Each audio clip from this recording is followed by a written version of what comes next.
Welcome back to the David Pakman Show. Let's talk about a couple of religious stories. This is pretty interesting.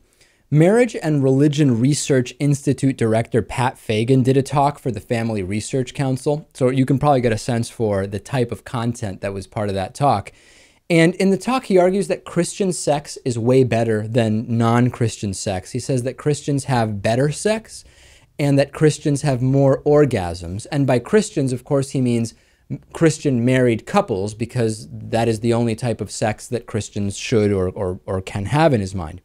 And he said, we've got it more orgasmic, more enjoyable, and more frequent.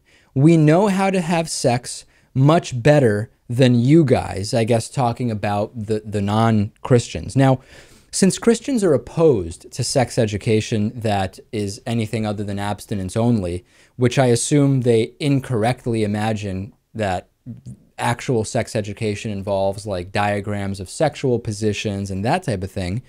Do you think that they believe God is teaching them how to have sex? In other words, Lewis, if they don't want any kind of realistic sex ed, who are they learning to have this great sex from? Yeah, it's like it's some divine blessing when you're married.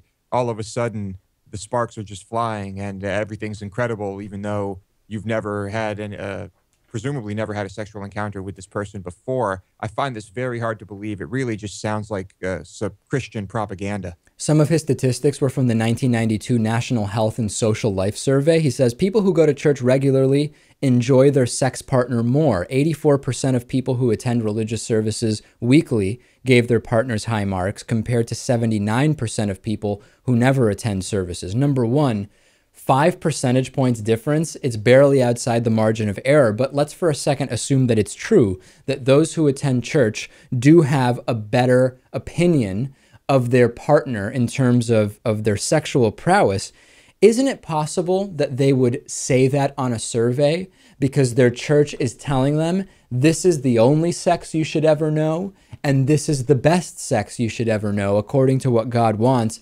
Couldn't that just make you respond to the survey in a particular way, Lewis? Of course, yeah. That's exactly what it is. It fits with the whole culture. And the funny thing is, if these are people who are, of course, monogamous and never had premarital sex and get married and are intimate with each other, that's their only, they don't have anything to compare it to. That's exactly right. I mean, in the same sense that it's the, quote, best sex they've ever had, it's also the worst sex they've ever had, simply by definition. Right. But hey, on a survey like that, the best is what you mark down. By the way, the statistics about more orgasms were conspicuously missing from those from that study. Very convenient. Yeah, very convenient.